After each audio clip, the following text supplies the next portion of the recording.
ನಮಸ್ಕಾರ ಸ್ನೇಹಿತರೆ, ಬದುಕ ಬಂಡಿ ಬೀದಿಯುತೆ ಕಥೆಗಳು ಕಾರ್ಯಕ್ರಮಕ್ಕೆ ಸ್ವಾಗತ. ನಾನು ನಿಮ್ಮ ಪ್ರೀತಿಯ ಧರ್ಮಿ. ಇವತ್ತು ನಾನು ನಿಮ್ಮನ್ನು ಐತಿಹಾಸಿಕವಾದಂಥ ಬೆಂಗಳೂರಿನ ಕರಗ ಮಹೋತ್ಸವ ನಡೆಯುವಂಥ ಸುಕ್ಷೇತ್ರ ಧರ್ಮರಾಯನ ದೇವಸ್ಥಾನಕ್ಕೆ ಇವತ್ತು ನಾನು ಕರ್ಕೊಂಬಂದಿದ್ದೀನಿ.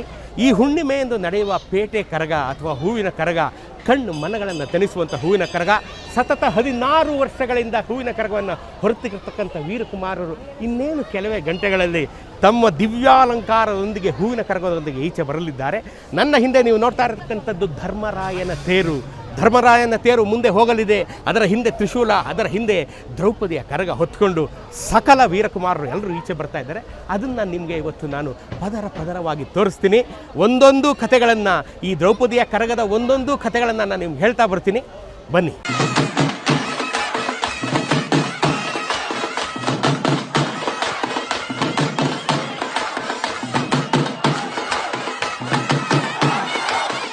ಕರಗವನ್ನು ಹೊರತಕ್ಕಂಥ ಪ್ರಾತಸ್ಮರಣೀಯ ಗುರುಗಳಲ್ಲಿದ್ದಾರೆ, ನೀವು ನೋಡ್ತಾ ಇದ್ದೀರಾ. ಇವತ್ತು ಅವರು ಮೌನ ವ್ರತದಲ್ಲಿರೋದ್ರಿಂದ ಅವರ ಸಂದೇಶವನ್ನು ಶ್ರೀಯುತರು ನಮಗೆ ಹೇಳಿದ್ದಾರೆ. ಸರ್ ನಮಸ್ಕಾರ.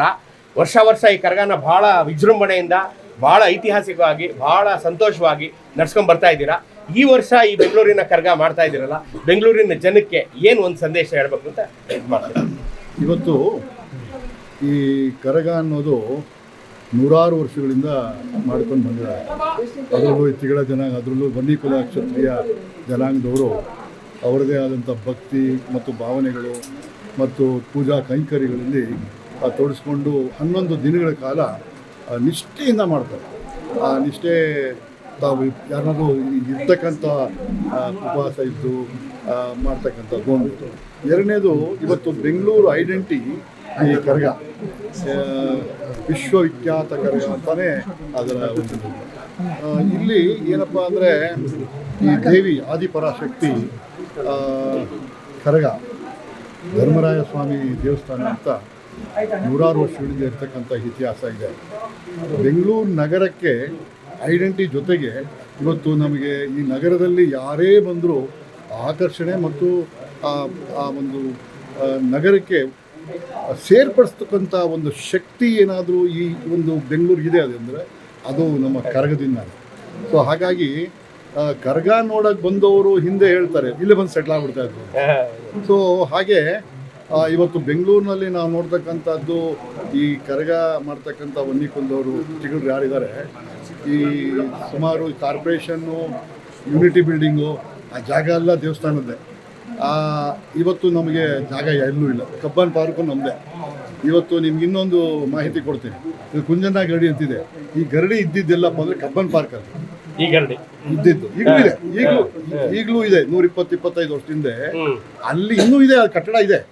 ಆದರೆ ಕಾರಣಾಂತರಗಳಿಂದ ಸರ್ಕಾರದ ಒತ್ತಡದ ಮೇಲೆ ಬ್ರಿಟಿಷ್ ಸರ್ಕಾರದವರು ಅದನ್ನ ಅಲ್ಲಿಂದ ತೆರವು ಮಾಡಿ ಇಲ್ಲಿ ಕೊಟ್ಟಿದ್ದಾರೆ. ಸೊ ಹಾಗಾಗಿ ಇದು ಒಂದು ಇತಿಹಾಸ ಇರ್ತಕ್ಕಂಥ ಗರಡಿ. ಇದು ಗರಡಿ ಯಾಕಪ್ಪ ಅಂದರೆ, ಹಿಂದೆ ನಮ್ಮ ಈ ಜನಾಂಗದವರು ಬಹಳಷ್ಟು ಅವರ ಮೈಕಟ್ಟುಗಳನ್ನು ಚೆನ್ನಾಗಿ ಇಟ್ಕೊಂಡು ಕರಗ ಬರೋದಕ್ಕೆ ಅಲ್ಲ, ತೋಟಗಳು ಮಾಡುವಂಥದ್ದು. ಬೆಂಗಳೂರಿನಲ್ಲಿ ಸಾಕಷ್ಟು ಕೆರೆಗಳು ಏನು ಕಟ್ಟಿದ್ರು ಅವೆಲ್ಲ ಹೇಳ್ಬೇಕಾದ್ರೆ ಅದರ ಒಂದು ಮೇಲ್ವಿಚಾರಣೆ ಚಿಗಳ್ರದೇ ಇರ್ತಿತ್ತು, ಅವರ ಹೋಲ್ಡ್ ಇರ್ತಿತ್ತು. ಸೊ ಹಾಗಾಗಿ ಇಲ್ಲಿ ಉತ್ತಮವಾದಂಥ ಒಂದು ತರಕಾರಿ ಮತ್ತು ಧರ್ಮವಾಗಿ ಬಾಳ್ತಕ್ಕಂಥ ಮತ್ತು ನಿಷ್ಠೆಯಿಂದ ಬಾಳ್ತಕ್ಕಂಥ ಯಾವುದಾದ್ರೂ ಒಂದು ಜನಾಂಗ ನಾವು ನೋಡ್ಬೋದು, ಕೇಳ್ಬೋದು ಅಂದರೆ ಈ ಜನಾಂಗ. ನೀವು ಅದನ್ನು ತಿಳ್ಕೊಬೋದು. ಹಾಗಾಗಿ ಈ ಬೆಂಗಳೂರಲ್ಲಿ ಈ ಜನಾಂಗ ಬಹಳ ಹಳೆಯ ಜನಾಂಗ ಮತ್ತು ಈ ಜನಾಂಗದ ಜೊತೆಗೆ ಹಲವಾರು ಜನಾಂಗ ನಮ್ಮ ಈ ಒಂದು ಕರಗ ಉತ್ಸವದಲ್ಲಿ ಪಾಲ್ಗೊಳ್ತಕ್ಕಂಥದ್ದಾಗುತ್ತೆ. ಹಾಗಾಗಿ ಇದು ಒಬ್ಬರು ಸೇರಿದಂತಲ್ಲ, ಇಡೀ ಬೆಂಗಳೂರಲ್ಲಿರ್ತಕ್ಕಂಥ ಪ್ರತಿಯೊಬ್ಬ ನಾಗರಿಕನಿಗೂ ಈ ಕರಗವನ್ನು ಅರ್ಪಣೆ ಆಗುತ್ತೆ. ಕೇಳಿದ್ರಲ್ಲ ಸ್ನೇಹಿತರೆ, ಶ್ರೀಯುತರು ಎಷ್ಟು ಚೆನ್ನಾಗಿ ಕರಗದ ಬಗ್ಗೆ ಹೇಳಿದ್ರು ಅಂತ. ಈಗ ನಾವು ಹೊರಗಡೆ ಹೋಗಿ ಮಿಕ್ಕ ಒಂದು ಆಚರಣೆಗಳನ್ನು ನೋಡುವಂಥ ಸಮಯ. ಬಂದು ಅಲ್ಲಿ ಕರ್ಕೊಂಡು ಹೋಗ್ತೀನಿ, ನಡೀರಿ ಹೋಗೋಣ.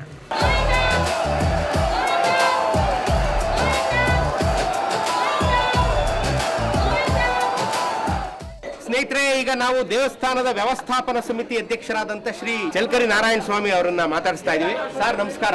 ನಮಸ್ಕಾರ. ಈ ಬಾರಿ ಕರಗ ಯಾವ ರೀತಿಯಾಗಿ ನಡೀತಾ ಇದೆ ಅಂತ ತಾವು ಸ್ವಲ್ಪ ಹೇಳಬೇಕು. ಈ ಬಾರಿ ವಿಶೇಷವಾಗಿ ನಮ್ಮ PR ರಮೇಶ್ ಅವರು ಮತ್ತು ರಾಮಲಿಂಗಾರೆಡ್ಡಿ ಸಚಿವರು ಇವರ ನೇತೃತ್ವದಲ್ಲಿ ಮೈಸೂರಿಗಿಂತಲೂ ಕೂಡ ಹೆಚ್ಚಿನ ರೀತಿಯಲ್ಲಿ ನಾಡಬ್ಬ ರೀತಿಯಲ್ಲಿ ಮಾಡಬೇಕು ಅಂಥೇಳಿ ಈಗಾಗಲೇ ನೀವೆಲ್ಲ ನೋಡಿರ್ತಕ್ಕಂಥದ್ದು ಎಲ್ಲ ಸ್ಟ್ರೀಟ್ ಲೈಟ್ಸು ಯಾವ ರೀತಿ ಇದೆ ಅಂತ ನೋಡಿದ್ದೀರಿ. ಎಲ್ಲ ಸ್ಟ್ರೀಟು ಭಾಳ ಚೆನ್ನಾಗಿ ಡೆಕೋರೇಟ್ ಆಗಿದೆ. ಹಾಗೆ ಇಲ್ಲಿ ಸಂಗೀತ ಕಾರ್ಯಕ್ರಮ ಮತ್ತು ಇತರ ಎಲ್ಲ ಕಾರ್ಯಕ್ರಮಗಳು ಚೆನ್ನಾಗಿ ನಡೀತಾ ಇದೆ.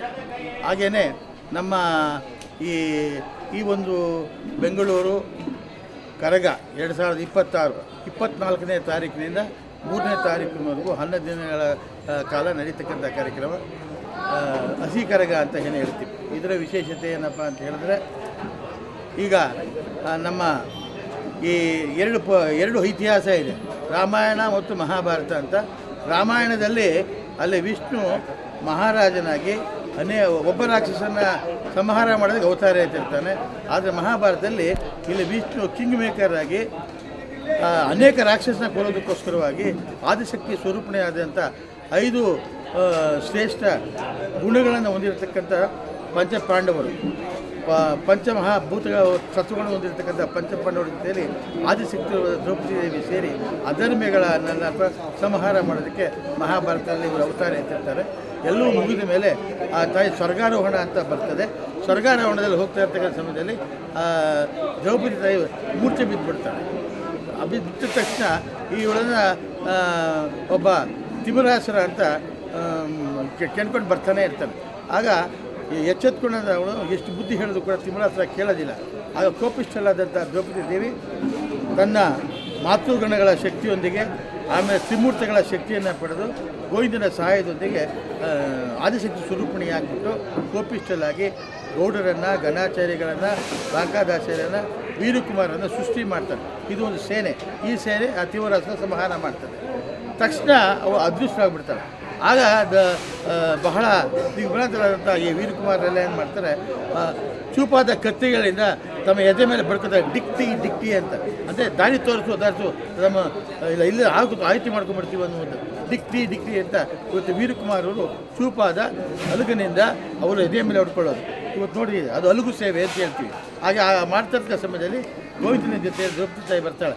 ಗೋವಿಂದ ಹೇಳ್ತಾಳೆ, ಇಲ್ಲ ಆ ತಾಯಿದು ಆಗಲೇ ಮುಗಿದಿದೆ, ಇನ್ನು ಬರೋಕ್ಕಾಗಲ್ಲ, ಇಲ್ಲ ಆ ತಾಯಿಯನ್ನು ಬರಲೇಬೇಕು ಅಂದಾಗ ಆಗ ಗೋವಿಂದನ ಅಪ್ಪಣೆ ಪಡ್ಬಿಟ್ಟು ಆ ತಾಯಿ ಹೇಳ್ತಾಳೆ, ನಾನು ಈ ಚೈತ್ರ ಪೌರ್ಣಿಮೆಯ 3 ದಿನಗಳ ಕಾಲ ನಿಮ್ಮ ಮನೆಗಳಲ್ಲಿ ನಾನು ಬಂದು ಇರ್ತೀನಿ ಅಂತ ಹೇಳ್ತಾಳೆ. ಅದೇ ರೀತಿಯಾಗಿ ಹಸಿ ಕರಗದ ರೂಪದಲ್ಲಿ ಚೈತ್ರ ಪೌರ್ಣಿಮೆ 3 ದಿನ ಇದೆ.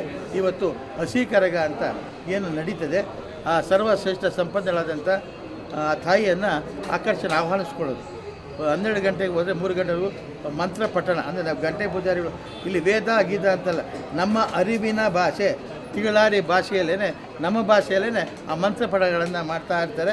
ಆಗ ಆ ತಾಯಿ ಮಗುವಿನ ರೂಪದಲ್ಲಿ ಹಸಿ ಕರಗದಲ್ಲಿ ಬರ್ತಾಳೆ.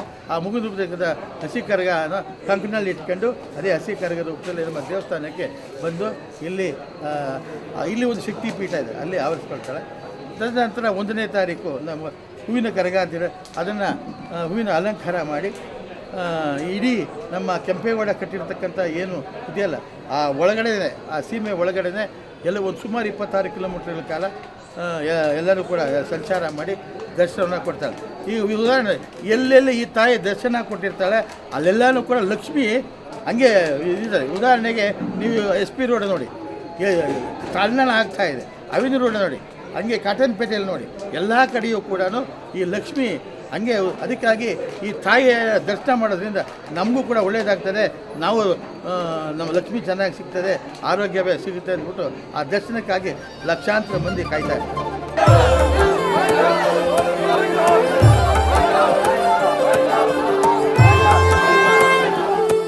ಸ್ನೇಹಿತರೆ, ಐತಿಹಾಸಿಕ ಕರಗದ ಇತಿಹಾಸದಲ್ಲೇ ಪ್ರಪ್ರಥಮ ಬಾರಿಗೆ ಕೆಲಸ ಮಾಡಿದಂಥ 24/7 ಹಗಲು ರಾತ್ರಿಗಳನ್ನು ಒಂದು ಮಾಡಿ ದುಡಿದು ಕರಗದ ಯಶಸ್ಸಿಗೆ ಕಾರಣರಾದಂಥ ಎಲ್ಲ ಜನಾಂಗದ, ಐ ರಿಪೀಟ್, ಎಲ್ಲ ಜನಾಂಗದ ಜನರನ್ನು ಯಾರ್ಯಾರು ಶ್ರಮ ವಹಿಸಿ ಕೆಲಸ ಮಾಡಿದ್ರು ಎಲ್ಲರನ್ನ ಕರೆದು ಪ್ರಪ್ರಥಮ ಬಾರಿಗೆ ಅವ್ರಿಗೊಂದು ಪ್ರಶಂಸಾ ಪತ್ರ ಕೊಡುವಂಥ ಪರಿಪಾಟಿಕೆ ಇಲ್ಲಿಂದ ಈ ವರ್ಷದಿಂದ ಶುರು ಮಾಡಿದ್ದಾರೆ. ಭಾಳ ಸ್ತುತ್ಯರ್ಹವಾದಂಥ ಕೆಲಸವನ್ನು ಈ ಸಲ ಮಾಡ್ತಾ ಇದ್ದಾರೆ. ಆ ಕೊಡೋದನ್ನು ನೀವು, ಆ ಪ್ರಶಂಸಾ ಪತ್ರ ಕೊಡೋದನ್ನು ನೀವು ನೋಡ್ಬೋದು.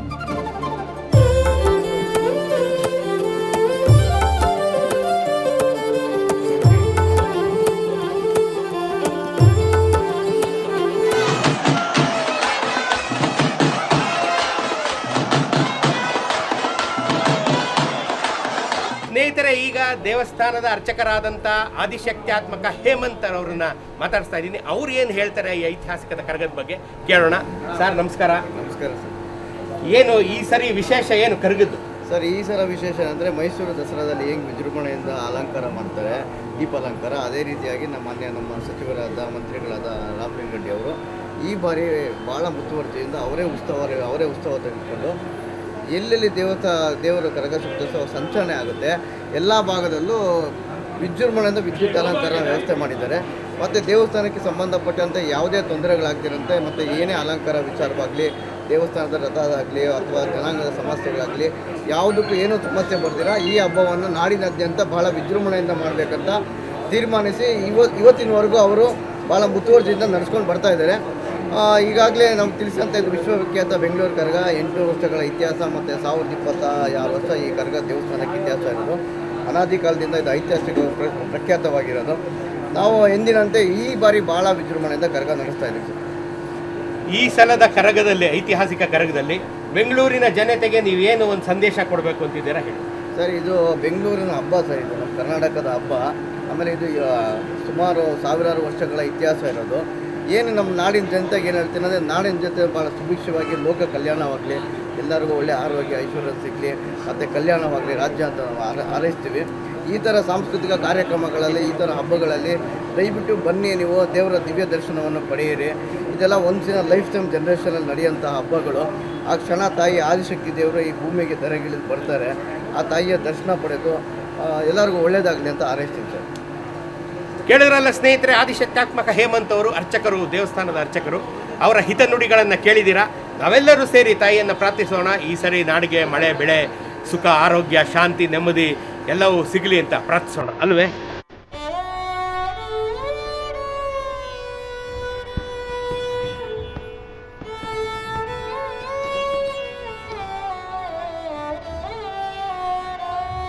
ಸ್ನೇಹಿತರೆ, ಈಗ ಮತ್ತೊಬ್ಬರನ್ನ ಮಾತಾಡ್ಸೋಣ. ಇವ್ರ ಹೆಸರು ಬಂಕಾದಾಸಪ್ಪ ಪ್ರಕಾಶ್ ಅಂತ. ಬಹಳ ವಿಶೇಷವಾದಂಥ ಕೆಲಸವನ್ನು ಇವ್ರು ಮಾಡ್ತಾರೆ. ಏನು ಅಂತ ನಾವು ಅವ್ರ ಬಾಯಲ್ಲೇ ಕೇಳೋಣ. ನಮಸ್ಕಾರ ಸರ್. ನಮಸ್ತೆ. ನೀವು ಏನು ಮಾಡ್ತೀರಾ ಈ ಐತಿಹಾಸಿಕ ಕರಗದಲ್ಲಿ? ನಿಮ್ಮ ಪಾತ್ರ ಏನು? ನಮ್ಮ ಪಾತ್ರ ಅಂದರೆ 5 ಚಾಕ್ರಿದಾರ ಅಂತ ಇರ್ತೀವಿ. ಗೌಡರು, ಗಣಾಚಾರಿಗಳು, ನಮ್ಮ ಅರ್ಚಕರು 5 ದಿನ 5 ಮನೆತನದವರು ಸೇವೆ ಮಾಡ್ತೀವಿ. ಅದರಲ್ಲಿ ಒಂದು ಬಾಂಕ ನಾದ ಕಹಳೆ ಇದು. ಆ ತಾಯಿ ಬರೋ ಸೂಚನೆ ಕೊಡೋದು ನಮ್ಮ ಸೇವೆಯ ಕರ್ತವ್ಯ ಇದು.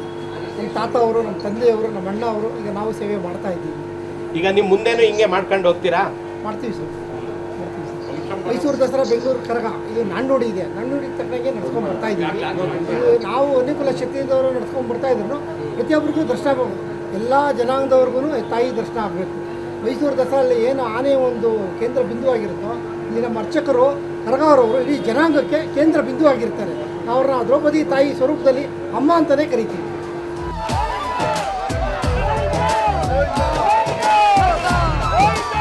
ಕೇಳಿದ್ರಲ್ಲ ಸ್ನೇಹಿತರೆ, ಈಗ ಅರ್ಚಕರಾದಂಥ ಹೇಮಂತ್ರವರು ಮತ್ತು ಬಂಕಾದಾಸಪ್ಪ ಪ್ರಕಾಶ್ ಅವರು ಹೇಳಿದಂಥ ಮಾತನ್ನು, ಅವ್ರು ಕೊಟ್ಟಂಥ ಸಂದೇಶವನ್ನು ನೀವು ಕೇಳಿದ್ರಿ. ನೀವು ಕರಗದಲ್ಲಿ, ನೀವು ನಿಮ್ಮ ಮಕ್ಕಳಂತೂ ಖಂಡಿತ ಕರಗ ನೋಡಿರಲ್ಲ, ನಂಗೆ ಚೆನ್ನಾಗಿ ಗೊತ್ತು. ನೀವೆಲ್ಲವನ್ನು ಕರ್ಕೊಂಡು ಬಂದು ಐತಿಹಾಸಿಕ ಕರಗದಲ್ಲಿ ಭಾಗಿಯಾಗಿ ತಾಯಿಯ ಆಶೀರ್ವಾದಕ್ಕೆ ಪಾತ್ರರಾಗಿ. ಯಾಕೆಂತಂದರೆ ಅರ್ಚಕರು ಏನು ಹೇಳಿದ್ರು, ಯಾವ್ಯಾವ ಬೀದಿಯಲ್ಲಿ ತಾಯಿ ಸಂಚಾರ ಮಾಡ್ತಾಳೋ, ಯಾರ್ಯಾರಿಗೆ ದರ್ಶನವನ್ನು ತಾಯಿ ಕೊಡ್ತಾಳೋ ಅವರ ಜೀವನ ಸದಾ ಸುಖಮಯವಾಗಿರುತ್ತೆ. ಅರ್ಥ ಆಯ್ತಲ್ಲ? ಸೊ ಅವರ ಜೀವನ ಸದಾ ಸುಖಮಯವಾಗಿರುತ್ತೆ. ನೀವು, ನಿಮ್ಮ ಮಕ್ಕಳು, ನಿಮ್ಮ ಮೊಮ್ಮಕ್ಕಳು ಎಲ್ಲರೂ ಸುಖವಾಗಿರಬೇಕು, ಸಂತೋಷವಾಗಿರಬೇಕು ಅಂತಂದರೆ ಬಂದು 1ನೇ ತಾರೀಕಿನ ತನಕ ನಡೆಯುವಂಥ ಅಭೂತಪೂರ್ವವಾದಂಥ ಕರಗವನ್ನು ನೀವು ನೋಡಿ ನಿಮ್ಮ ಮಕ್ಕಳಿಗೂ ತೋರಿಸಿ ನಿಮ್ಮ ಜೀವನವನ್ನು ಕೃತಾರ್ಥರನ್ನಾಗಿಸ್ಕೊಳ್ಳಿ. ಈಗ ಇವರಿಗೆ ಅಪ್ಪಣೆಯನ್ನು ಕೊಡೋಣ, ಮತ್ತಿಷ್ಟು ಜನರನ್ನು ಮಾತಾಡ್ಸೋಣ. ಸರ್ ನಮಸ್ಕಾರ, ಇಬ್ಬರಿಗೂ ನಮಸ್ಕಾರ.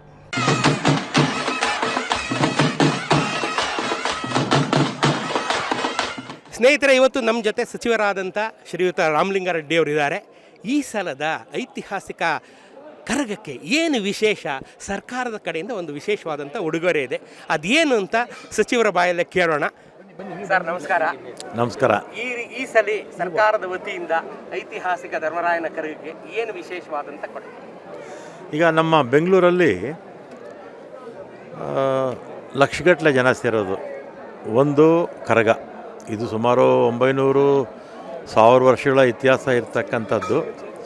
ಮತ್ತು ಎರಡನೇದಾಗಿ ನಮ್ಮ ದೊಡ್ಡ ಗಣಪತಿ ದೇವಸ್ಥಾನದ ಹತ್ರ ಕಡಲೆಕಾಯಿ ಪರಿಷೆ.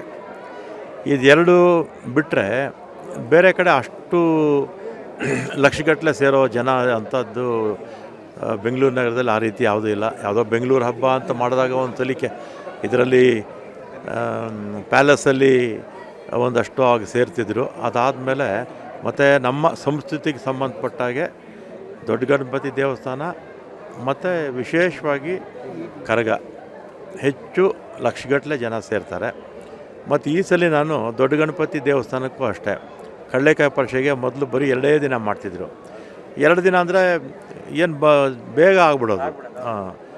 ಆಮೇಲೆ ನಾನು ಈ ಸಲ ಗಣೇಶ ಇದು ಕಡಲೆಕಾಯಿ ಪರಿಷೆನ 2 ದಿನದ ಬದಲು 5 ದಿನಕ್ಕೆ ಎಕ್ಸ್ಟೆನ್ಷನ್ ಮಾಡಿ ಸೋಷಿಯಲ್ ಮೀಡಿಯಾದಲ್ಲಿ ಮತ್ತು ಪ್ರೆಸ್ ಮೀಟ್ ಮಾಡಿ, ಎಲೆಕ್ಟ್ರಾನಿಕ್ ಮೀಡಿಯಾ, ಪ್ರಿಂಟ್ ಮೀಡಿಯಾ ಮಾಡಿ, ಪ್ರಿಂಟ್ ಮೀಡಿಯಾದಲ್ಲೆಲ್ಲ ಹೇಳಿ ಹೆಚ್ಚು ಜನಕ್ಕೆ ಆ ಕಡಲೆಕಾಯಿ ಪರಿಷೆ 5 ದಿನ ನಡೆಯುತ್ತೆ, ಎಲ್ಲರೂ ಬನ್ನಿ ಅಂತೇಳಿ ಸ್ವಲ್ಪ ವ್ಯಾಪಕವಾಗಿ ಪ್ರಚಾರ ಕೊಟ್ಟಿದ್ದರಿಂದ ಹೋದ ವರ್ಷ ಸುಮಾರು ಒಂದು 3 ಲಕ್ಷ 3.5 ಲಕ್ಷ ಜನ ಬಂದಿದ್ದರು. ಈ ಬಾರಿ ಶಾಲಾ ಮಕ್ಕಳಿಂದ ಹಿಡಿದು ಕಾಲೇಜ್ ಮಕ್ಕಳಿಂದ ಹಿಡಿದು ಹೆಂಗಸರು ಮಕ್ಕಳು ಎಲ್ಲರೂ ಬೆಂಗಳೂರು ಸಂಬಂಧಪಡದೇ ಇರ್ತಕ್ಕಂಥವ್ರು, ಅಂದರೆ ಬೇರೆ ಬೇರೆ ಕಡೆಯಿಂದ ಬಂದು ನೆಲೆಸಿರ್ತಕ್ಕಂಥವ್ರು, ಬೇರೆ ರಾಜ್ಯದವರು ಕೂಡ ಈ ಸಲ ಕಡಲೆಕಾಯಿ ಪರಿಷೆಗೆ ಬಂದರು. ಸುಮಾರು 12-13 ಲಕ್ಷ ಜನ ಮೇಲೆ ಬಂದಿದ್ದರು. ಅಲ್ಲೂ ಕೂಡ NR ರೋಡು ಮತ್ತು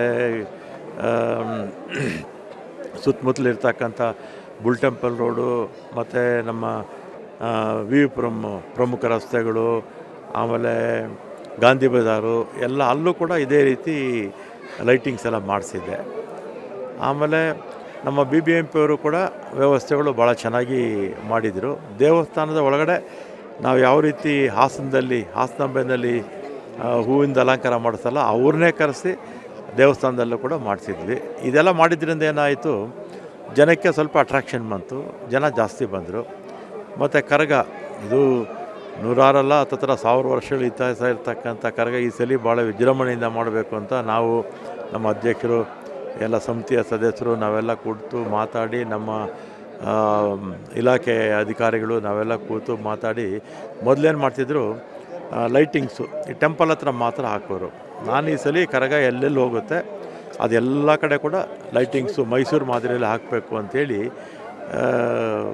ಮಹಾನಗರ ಪಾಲಿಕೆ ಅವರಿಗೆ ಹೇಳಿದೆ.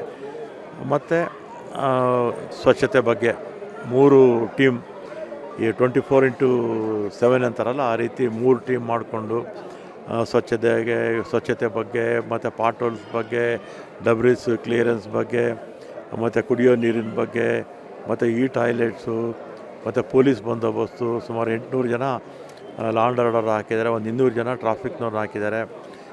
ಮತ್ತು ದೇವಸ್ಥಾನದ ಒಳಗಡೆ ಖರ್ಚೆಲ್ಲ ಈ ಸಲ ಮುಜರಾಯಿ ಇಲಾಖೆದು ನಮ್ಮ ಅಧ್ಯಕ್ಷರು, ನಮ್ಮ EO, ನಮ್ಮ ಈ ಅಧಿಕಾರಿಗಳು ಎಲ್ಲ ಭಾಳ ಟ್ರಾನ್ಸ್ಪರೆಂಟಾಗಿ ಎಲ್ಲ ಟೆಂಡರ್ ಕರೆದು ವ್ಯವಸ್ಥಿತವಾಗಿ ಎಲ್ಲ ಕೂಡ ಈ ಸಲ ಭಾಳ ಚೆನ್ನಾಗಿ ಮಾಡಿದ್ದಾರೆ. ಹೊರಗೇನೂ ಅಷ್ಟೇ ಮಹಾನಗರ ಪಾಲಿಕೆಯವರು ದೇವಸ್ಥಾನದ ಆವರಣ ಬಿಟ್ಟು ಆಚೆ ಏನು ಖರ್ಚಾಗುತ್ತೆ ಅದೆಲ್ಲ ಕೂಡ ಮಹಾನಗರ ಪಾಲಿಕೆಯವರು ಮಾಡಿದ್ದಾರೆ.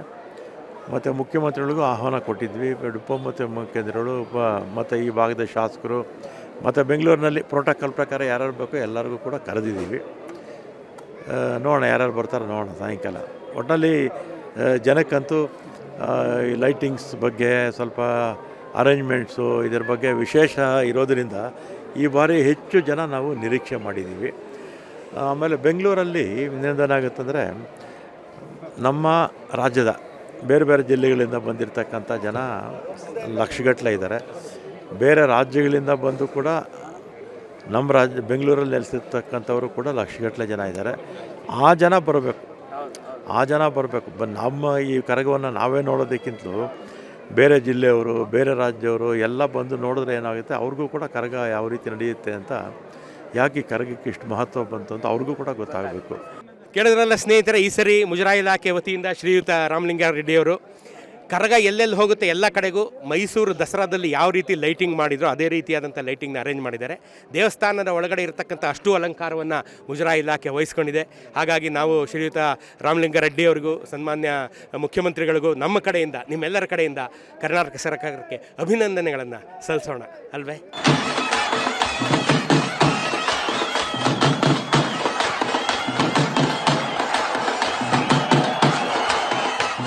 ನೋಡಿದ್ರಲ್ಲ ಸ್ನೇಹಿತರೆ, ಪ್ರತಿ ಕ್ಷಣದ ಐತಿಹಾಸಿಕ ಬೆಂಗಳೂರಿನ ಕರಗದ ಮಹೋತ್ಸವದ ಕ್ಷಣಗಳನ್ನು ನೀವು ನೋಡಿದ್ರಿ. ತಾಯಿ ಚೌಡೇಶ್ವರಿಯ ಏನು ಮಹತ್ತರವಾದಂಥ ಕಾರ್ಯ, ಮುಂದೆ ಹೊರುವಂಥ ತ್ರಿಶೂಲವನ್ನು ಮುಂದೆ ಹೊತ್ತಕ್ಕಂಥ ಪೂಜಾರಿಗಳು ಎಂಥ ದಿವ್ಯವಾದಂಥ ಕಾರ್ಯವನ್ನು ನಿರ್ವಹಣೆ ಮಾಡ್ತಾರೆ. ಕರಗದಲ್ಲಿ ಪ್ರತಿಯೊಬ್ಬರಿಗೂ ಅತ್ಯಂತ ಮಹತ್ತರವಾದಂಥ ಕೆಲಸ ಇರುತ್ತೆ ಅಂತ ಇದರಿಂದ ನಿಮಗೆ ಗೊತ್ತಾಗುತ್ತೆ. ಕರಗದಲ್ಲಿ ನಾವು ಇಲ್ಲಿವರೆಗೆ ಮಾತಾಡಿದಂಥ ಪ್ರತಿಯೊಬ್ಬರು, ಕರಗಕ್ಕೆ ಮಹೋತ್ಸವಕ್ಕೆ ಸಂಬಂಧಿಸಿದಂಥ ಪ್ರತಿಯೊಬ್ಬರು ಎಷ್ಟು ಎತ್ತರವಾದಂಥ ಬೆಟ್ಟದೆತ್ತರ ಜವಾಬ್ದಾರಿಗಳನ್ನು ತಮ್ಮ ಮೇಲೆ ಇಟ್ಕೊಂಡಿದ್ದಾರೆ, ಎಷ್ಟು ಶ್ರದ್ಧಾಭಕ್ತಿಗಳಿಂದ ಆ ಕೆಲಸವನ್ನು ಮಾಡ್ತಾ ಇದ್ದಾರೆ ಅಂತ ನೀವೆಲ್ಲ ನೋಡಿದ್ರಿ. ಮತ್ತೊಂದು ಕರಗದ ಐತಿಹಾಸಿಕ ಕ್ಷಣಗಳನ್ನು ತೋರಿಸುವಂಥ ಸಮಯ ಮುಂದಿನ ವಾರದವ್ರು ಕಾಯ್ತಾ ಇರಿ. ಅಲ್ಲಿವರೆಗೆ